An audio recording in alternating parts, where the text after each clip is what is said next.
नमस्कार दोस्तों, एक बार पुनः स्वागत है आपका हमारे चैनल NCERT सॉल्यूशन 99 पर। दोस्तों, हमें आशा है आप अच्छे होंगे, स्वस्थ होंगे और आपकी पढ़ाई अच्छे से चल रही होगी। दोस्तों, आज के इस वीडियो में हम उच्च माध्यमिक शिक्षक वर्ग PGT के दोस्तों हिंदी के पेपर को सॉल्व करेंगे। दोस्तों, ये परीक्षा जो है 14 सितंबर जो है और 2023 को आयोजित हुई थी दोस्तों परीक्षा। इसका दोस्तों पार्ट 1 मैंने पहले डाल दिया है। आज दोस्तों इसके पार्ट 2 को हल करेंगे दोस्तों। तो दोस्तों हमने पार्ट 1 में प्रश्न क्रमांक 1 से लेकर के 50 प्रश्नों को हल किया था। आज दोस्तों प्रश्न क्रमांक 51 से बाद के प्रश्नों को दोस्तों हल करेंगे। तो दोस्तों देखते हैं आज का प्रश्न क्रमांक 51 में दोस्तों क्या पूछा गया। प्रश्न क्रमांक दोस्तों 51 में पूछा गया मगध की राजकुमारी का नाम बताना। दोस्तों मगध की राजकुमारी का नाम बताना। 4 ऑप्शन दिए दोस्तों, एलिस, अलका, सुवासिनी और कल्याणी। तो दोस्तों मगध की जो राजकुमारी थी, जैसा कि आपको पता है कि जो मगध की राजकुमारी थी उनका नाम था कल्याणी। इसका राइट आंसर दोस्तों डी है, मगध की राजकुमारी कल्याणी थी। इसके बाद दोस्तों प्रश्न क्रमांक 52 देखते हैं। 52 में क्या पूछा गया। आषाढ़ का एक दिन निम्नलिखित में से चंद्रगुप्त दोस्तों किस प्रकार का नाटक है, ये बताना। चंद्रगुप्त किस प्रकार का नाटक है। सामाजिक, ऐतिहासिक, राजनीतिक या दोस्तों सांस्कृतिक। तो दोस्तों जैसा कि पता है चंद्रगुप्त जो है एक ऐतिहासिक नाटक है और इस नाटक के लेखक हैं दोस्तों जयशंकर प्रसाद। इसके बाद दोस्तों प्रश्न क्रमांक 53 पूछा गया आषाढ़ का एक दिन जो है, आषाढ़ का एक दिन में कौन सी विधा है बताना। आषाढ़ का एक दिन जो है दोस्तों, आषाढ़ का एक दिन जो है नाटक है दोस्तों मोहन राकेश का। इसको आप अच्छी तरह से याद रखेंगे दोस्तों। तो आषाढ़ का एक दिन आपको याद रखना है कि नाटक है मोहन राकेश द्वारा लिखा गया है। तो कहानी, एकांकी, प्रहसन, नाटक। तो दोस्तों प्रश्न क्रमांक 53 का राइट आंसर दोस्तों डी, नाटक। आषाढ़ का एक दिन मोहन राकेश द्वारा लिखा गया नाटक है। प्रश्न क्रमांक दोस्तों 53 में पूछा गया आषाढ़ का एक दिन नाटक पर बनी फिल्म के निर्देशक कौन है। दोस्तों बताना इस पर बनी फिल्म के निर्देशक कौन है। मणिकौल, बी शांताराम, सत्यजीत रे, राजकुमार संतोषी। तो दोस्तों इस पर जो बनी फिल्म के निर्देशक हैं दोस्तों वो है मणिकौल। इसका राइट आंसर दोस्तों ए है, मणिकौल। प्रश्न क्रमांक दोस्तों 55 देखते हैं। प्रश्न क्रमांक 55 में पूछा गेहूँ और गुलाब में लेखक की क्या इच्छा है। गेहूँ पर गुलाब की पूर्ण प्रभुता स्थापित हो, तपस्या करने की, वृत्तियों को ऊर्ध्वगामी करने की, ए और सी दोनों। तो दोस्तों इसका राइट आंसर है दोस्तों गेहूँ पर गुलाब की पूर्ण प्रभुता स्थापित की और वृत्तियों को ऊर्ध्वगामी करने की, अर्थात ए और सी दोनों इसका दोस्तों राइट आंसर है। प्रश्न क्रमांक दोस्तों 56 देखते हैं। गुलाब किसका प्रतीक बन गया है। विलासिता का, गंदगी का, श्रम का, ए और बी दोनों का। तो दोस्तों जो गुलाब है वो विलासिता का भी प्रतीक है दोस्तों और गंदगी दोनों का प्रतीक बन गया, इसलिए इसका राइट आंसर दोस्तों डी है। 56 का राइट आंसर डी। प्रश्न क्रमांक दोस्तों 57 देखते हैं। किसकी दुनिया को लेखक ने रंगों की दुनिया या सुगंधों की दुनिया कहा है। किसकी दुनिया को लेखक ने रंगों की दुनिया या सुगंधों की दुनिया कहा है। गेहूँ की दुनिया को, गुलाब की दुनिया को, ए बी दोनों, नृत्यमय दुनिया को। तो दोस्तों इसका जो राइट आंसर है वो है दोस्तों गुलाब की दुनिया को सुगंधों की दुनिया कहा गया है। प्रश्न क्रमांक 58 देखते हैं दोस्तों। लेखक के अनुसार आचरण की सभ्यता में भाषा सदा किस प्रकार होती है। मुखर रहती है, प्रेम युक्त रहती है, मौन रहती है या दोस्तों रस से सिक्त होती है। तो दोस्तों जैसा कि पता है लेखक के अनुसार आचरण की सभ्यता में भाषा सदा जो है दोस्तों मौन रहती है। ये दोस्तों आचरण की सभ्यता निबंध का दोस्तों ये पैराग्राफ है। आध्यात्मिक धर्म के सपनों की शोभा तभी भली लगती है जब आदमी अपने जीवन का धर्म पालन करे। यह पंक्ति किस निबंध से ली गई है। आचरण और चरित्र, आध्यात्मिक आचरण, श्रद्धा और भक्ति, आचरण और दोस्तों आचरण और सभ्यता। तो दोस्तों ये बताना है कि ये पंक्ति किसकी है। तो दोस्तों जैसा कि पता है कि ये पंक्ति है आचरण और सभ्यता से ली गई पंक्ति है दोस्तों। प्रश्न क्रमांक 59 का राइट आंसर दोस्तों डी है। इसके बाद दोस्तों प्रश्न क्रमांक 60 देखते हैं दोस्तों। आचरण की सभ्यता के लेखन के अनुसार किसकी भाषा शब्द रहित होती है। दोस्तों बताना किसकी भाषा शब्द रहित होती है। इसको आपको कमेंट सेक्शन में अपनी प्रतिक्रिया अवश्य दें दोस्तों। किसकी भाषा सदैव मौन रहती है। इसके बाद दोस्तों इसमें 4 ऑप्शन दिए हैं, सुख दुख की, संगीत की, ईर्ष्या की और दोस्तों प्रेम की। तो दोस्तों इसका राइट आंसर है प्रेम की भाषा जो है शब्द रहित होती है। इसके बाद दोस्तों प्रश्न क्रमांक 61 है, सरदार पूर्ण सिंह की रचना कौन सी है? गेहूँ और गुलाब, गुलाब और गेहूँ और गुलाब, आचरण की सभ्यता, नाखून क्यों बढ़ते हैं, श्रद्धा और भक्ति। तो दोस्तों जैसा कि आपको पता है कि सरदार पूर्ण सिंह की रचना जो है दोस्तों वो है आचरण की सभ्यता। ये दोस्तों इनका निबंध है, इसको आप अच्छी तरह से याद। गेहूँ और गुलाब दोस्तों बाबू गुलाब राय की रचना है। नाखून क्यों बढ़ते ये दोस्तों हजारी प्रसाद की रचना है। और श्रद्धा और भक्ति दोस्तों आचार्य रामचंद्र शुक्ल की रचना है। इसके बाद दोस्तों प्रश्न क्रमांक 62 देखते हैं। 62 में क्या पूछा गया है? प्रश्न क्रमांक 62 में पूछा गया है, कब फूटा गिरी के अंतर से किस अंचल से उतरा नीचे? उपयुक्त पंक्ति के संबंध किस कवि से है? बताना दोस्तों। केदारनाथ अग्रवाल, नागार्जुन, मैथिली शरण गुप्त, आर.सी. प्रसाद सिंह। तो दोस्तों इसका जो राइट आंसर है दोस्तों वो है आर.सी. प्रसाद सिंह। मैंने उसको कविता किस कविता संग्रह से ली गई है? मार प्यार की थापें, खुली आंखें खुले हैं, जो सिलाए तोड़ते हैं, फूल नहीं रंग बोलते हैं। तो बताना ही किससे ली गई है? तो दोस्तों ये बोली गई फूल नहीं रंग बोलते हैं। ये दोस्तों केदारनाथ अग्रवाल का कविता संग्रह है दोस्तों, इसको आप याद रखेंगे। तन चितवर मन राजा कीना, ही सिंगल दीप पद्मनी चीना, किस काव्य ग्रंथ की रचना है दोस्तों? बताना है पंक्ति। मृगावती, पद्मावत, मधुमालती और चित्रावली। तो दोस्तों ये पंक्ति जो है पद्मावत से ली गई है, इसको आप अच्छी तरह से याद रखेंगे। और इसके लेखक है दोस्तों मलिक मोहम्मद जायसी। मलिक मोहम्मद जायसी ने दोस्तों 1540 ईस्वी के लगभग पद्मावत महाकाव्य की दोस्तों रचना की गई थी। तो इसका राइट आंसर दोस्तों 64 का बी है। इसके बाद दोस्तों प्रश्न क्रमांक 55 है, पद्मावती के पिता का नाम क्या था? रतन सेन, गंधर्व सेन, कुमार सेन या राघव चेतन। तो दोस्तों बताना पद्मावती के पिता का क्या नाम था? तो दोस्तों पद्मावती के पिता का नाम था गंधर्व सेन।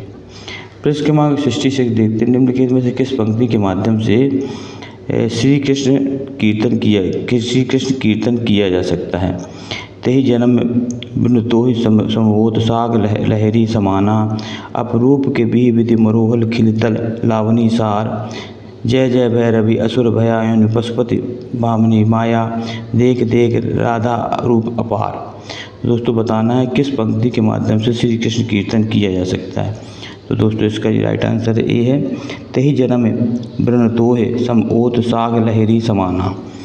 इसके बाद प्रश्न क्रमांक दोस्तों 67 देखते, प्रणय छोड़कर प्राण धरे क्या, जले नहीं तो मरा करे क्या, क्या यह असफलता है? इन पंक्तियों में किस कवि का संबंध है? नागार्जुन, गोपाल कृष्ण नेपाली, मैथिली शरण गुप्त, केदारनाथ अग्रवाल। तो दोस्तों बताना किसका संबंध है? तो दोस्तों ये संबंध है मैथिली शरण गुप्त का। दोस्तों मैथिली शरण गुप्त का जन्म झांसी के निकट चिरगांव नामक स्थान पर हुआ था। उन्होंने दोस्तों 19 खंड काव्य की रचना की है, जिसमें साकेत इनका दोस्तों महाकाव्य है। किस रस को रसराज की संख्या दी? दोस्तों 68 में पूछा गया किस रस को रसराज की संख्या दी? करुण, वात्सल्य, श्रृंगार और रोध। तो दोस्तों श्रृंगार रस को रसराज की संज्ञा दी जाती है, इसको आप अच्छी तरह से याद रखें। रस सूत्र में संयोगकार भोज भोजक संबंध किस आचार्य ने माना है? दोस्तों बताना है रस सूत्र में संयोग का संबंध भोज भोजक संबंध किस आचार्य ने माना? आचार्य शंकुक, भट्टनायक, अभिनवगुप्त और विश्वनाथ। तो दोस्तों इसका राइट आंसर है भट्टनायक ने जो है संयोगकार भोज भोजक संबंध माना है दोस्तों। इसके बाद प्रश्न क्रमांक दोस्तों देखते हैं 70वां प्रश्न क्या पूछा गया है, आलम्बन की चेष्टाएं क्या कहलाती हैं? दोस्तों आलम्बन की चेष्टाएं बताना भाव, अनुभाव, उद्दीपन, संचारी भाव। तो दोस्तों आलम्बन की चेष्टाएं को उद्दीपन कहते हैं। कार्य और कारण में संगति न होने पर कौन सा अलंकार होता है? दोस्तों कार्य और कारण में संगति न होने पर विभावना, निर्देशना, असंगति, विशेषोक्ति। तो दोस्तों इसका राइट आंसर दोस्तों सी है असंगति अलंकार। जहाँ कार और कारण में संगति ना हो दोस्तों वहाँ पे असंगति अलंकार होता है। विभावना अलंकार वहाँ होता है दोस्तों जब कारण के बिना कार्य होता है जिसको। और विशेषोक्ति दोस्तों जहाँ कारण होते हुए भी कार्य ना हो वहाँ दोस्तों विशेषोक्ति अलंकार होता है। अलंकार समुदाय के प्रवर्तक आचार्य कौन थे? केशवदास, जयदेव, आचार्य भामे, आचार्य कुंतक। तो दोस्तों जो अलंकार संप्रदाय के प्रवर्तक थे दोस्तों वो थे आचार्य भामे। निम्नलिखित में से कौन अर्थालंकार है? श्लेष, यमक, वक्रोक्ति, रूपक। तो बताना दोस्तों कौन सा अलंकार अर्थालंकार है।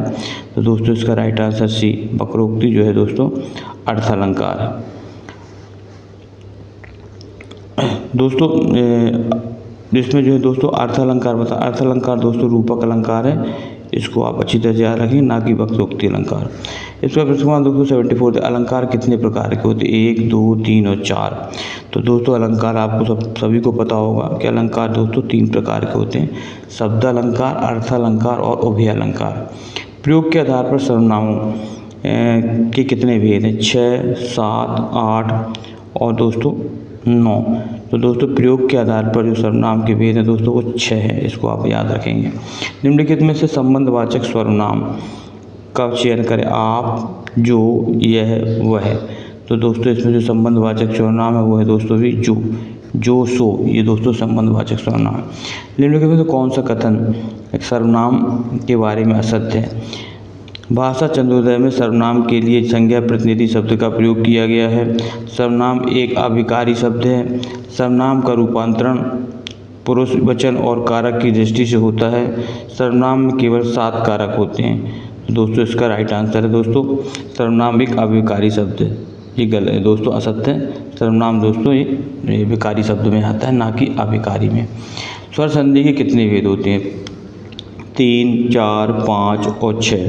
तो जैसा कि दोस्तों पता है जो स्वर संधि के दोस्तों 5 भेद होते हैं। संधि दोस्तों 3 प्रकार की होती हैं। संधि दोस्तों 2 वर्णों के मेल से जो विकार उत्पन्न होता है उसे दोस्तों संधि कहते हैं। संधि के 3 प्रकार हैं दोस्तों, स्वर, विसर्ग और व्यंजन। और दोस्तों स्वर संधि के 5 भेद होते हैं, इसको भी आप याद रखेंगे। 79 निम्नलिखित में से कौन सा शब्द प्र उपसर्ग के योग से बना है? प्रतिदिन, प्रख्यात, प्रत्येक और प्रत्युपकार। तो दोस्तों बताना इसमें कौन सा शब्द प्र उपसर्ग के योग से बना है। तो दोस्तों इसका राइट आंसर दोस्तों बी है। प्रख्यात में दोस्तों प्र उपसर्ग है, इसको आप याद रखें। प्रतिदिन में दोस्तों प्रति उपसर्ग है। प्रत्येक में दोस्तों प्रति उपसर्ग है और प्रत्युपकार में भी दोस्तों प्रति उपसर्ग है। तो दोस्तों इसका राइट आंसर दोस्तों बी है। इसके बाद दोस्तों प्रश्न क्रमांक 80 देखते हैं। 80 में क्या पूछा गया है? प्रश्न क्रमांक 80 में प्रश्न क्रमांक दोस्तों 80 पूछा प्रत्ययों से बने हुए शब्दों के मुख्यतः कितने भेद होते हैं? दोस्तों बताना प्रत्यय से बने शब्दों के कितने भेद होते हैं? 2, 3, 4 और दोस्तों 5।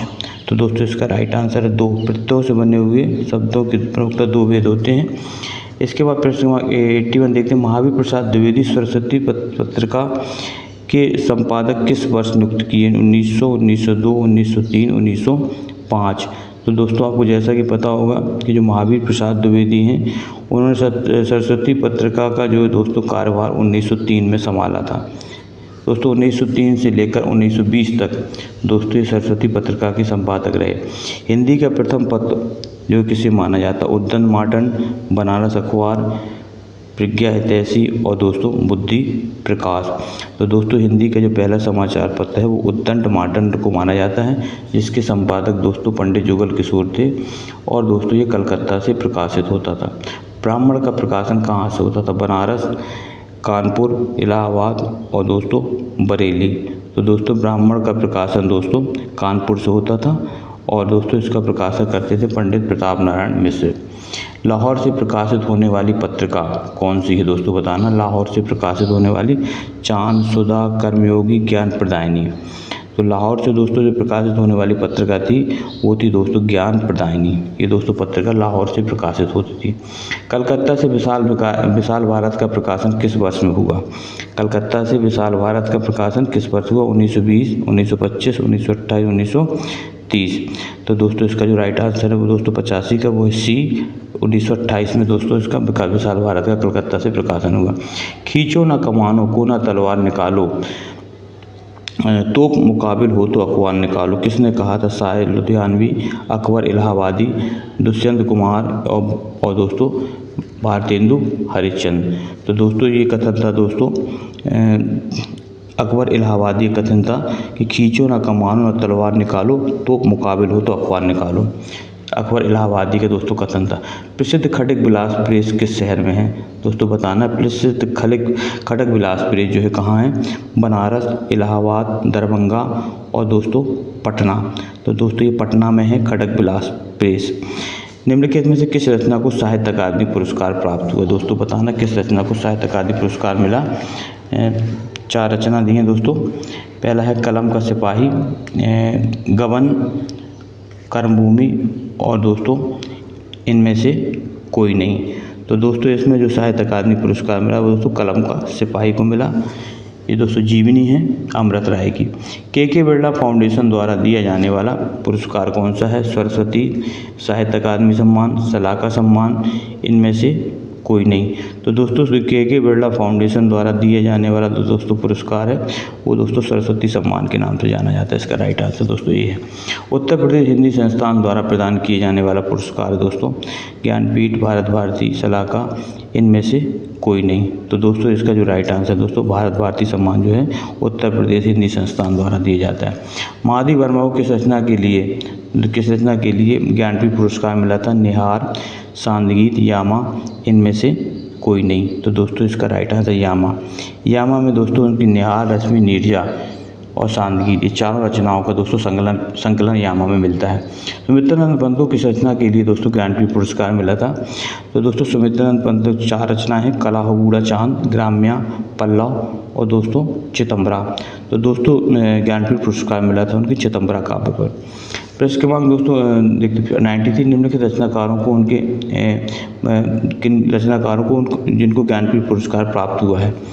किसको ज्ञानपीठ पुरस्कार बचाया? चारों में से बताना दोस्तों किसको ज्ञानपीठ पुरस्कार प्राप्त हुआ है। नागार्जुन, केदारनाथ सिंह, सर्वेश्वर दयाल सक्सेना, शमशेर बहादुर सिंह। तो दोस्तों इसका राइट आंसर दोस्तों भी है केदारनाथ सिंह को दोस्तों ज्ञानपीठ पुरस्कार मिला है। इसका राइट आंसर दोस्तों सी है। इसके बाद दोस्तों प्रश्न क्रमांक 94 देखते हैं। 94 में क्या पूछा गया? 94 पूछा गया राजभाषा अधिनियम कब निर्मित हुआ? राजभाषा अधिनियम कब बना? इसको बताना दोस्तों। 1947, 1960, 1976 और दोस्तों 1990। तो दोस्तों राजभाषा अधिनियम जो बना था दोस्तों वो बना था 1976 में, 1976 में। इनमें से किस कवि की राजभाषा हिंदी नहीं है? बताना दोस्तों किस कवि की राजभाषा हिंदी नहीं है? किस राज्य की राजभाषा दोस्तों? जम्मू कश्मीर, उत्तराखंड, छत्तीसगढ़ और दोस्तों झारखंड। तो दोस्तों किस राज्य की राजभाषा हिंदी नहीं है? तो दोस्तों जैसा कि पता है जम्मू कश्मीर की राजभाषा हिंदी नहीं है दोस्तों। बाकी उत्तराखंड, छत्तीसगढ़ और झारखंड इन सभी की राजभाषा हिंदी है। निम्नलिखित में से राजभाषा नियम 1976 के अनुसार का क्षेत्र में किस राज्य को दर्जा दिया गया? पंजाब, असम, बिहार और दोस्तों गोवा। तो दोस्तों जैसा कि अब पता है का क्षेत्र के अंतर्गत जो राज्य आते हैं वो दोस्तों आते हैं हिंदी भाषी राज्य। इसमें दोस्तों बिहार आता है दोस्तों। इसका राइट आंसर दोस्तों सी है। प्रश्न क्रमांक दोस्तों 97 संविधान के अनुच्छेद में संसद में प्रयुक्त होने वाली भाषा के संबंध में वर्णन है। अनुच्छेद 210, अनुच्छेद 120, अनुच्छेद 344, अनुच्छेद 346। तो दोस्तों इसका राइट आंसर बताना है। तो दोस्तों इसका राइट आंसर है अनुच्छेद 120 में जो है संसद में प्रयुक्त होने वाली भाषा के संबंध में प्रावधान है। 19 किस वर्ष में राजभाषा अधिनियम लागू किया गया था? तो 1976, 1963, 2011 और 1948। तो दोस्तों इसका राइट आंसर 1963 में राजभाषा अधिनियम अधिनियमित किया गया था 1963 में। किस सम्मेलन को राष्ट्रीय महत्व का सम्मेलन घोषित किया गया? हिंदी साहित्य सम्मेलन प्रयाग, हिंदी साहित्य सम्मेलन इंदौर, हिंदी साहित्य सम्मेलन कोयम्बटूर, हिंदी साहित्य सम्मेलन और दोस्तों नागपुर। तो बताना किस सम्मेलन को राष्ट्रीय महत्व का सम्मेलन घोषित किया? प्रश्न क्रमांक 99 का दोस्तों आंसर। तो दोस्तों इसका राइट आंसर दोस्तों ये है हिंदी साहित्य सम्मेलन प्रयाग। किसने सर्वप्रथम, आज दोस्तों अंतिम प्रश्न है आज का, किसने सर्वप्रथम राष्ट्रभाषा के रूप में दोस्तों हिंदी को मान्यता दी? जवाहरलाल नेहरू, महात्मा गांधी, दोस्तों राजेंद्र प्रसाद और दोस्तों इंदिरा गांधी। तो दोस्तों महात्मा गांधी ने जो है हिंदी को राष्ट्रभाषा के रूप में मान्यता प्रदान की थी। दोस्तों फिर भी हिंदी हमारी राष्ट्रभाषा नहीं है। संविधान के अनुच्छेद 343 से लेकर 351 तक हिंदी के लिए जो निर्देश दिए गए दोस्तों, उसमें हिंदी को राजभाषा का दर्जा दिया गया है, ना कि राष्ट्रभाषा का। तो दोस्तों ये थी आज की प्रश्नोत्तरी। दोस्तों अगर आप हमारे चैनल में पहली बार जुड़े हैं तो दोस्तों हमारे चैनल को सब्सक्राइब कर दें, लाइक कर दें और दोस्तों इस प्रश्नोत्तरी को अपने दोस्तों में शेयर कर दें। दोस्तों हम इसी तरह आपके लिए दोस्तों नई नई प्रश्नोत्तरी लेकर आते रहते। दोस्तों आपका दिन दोस्तों शुभ हो। जय हिंद, जय भारत, वंदे मातरम। दोस्तों।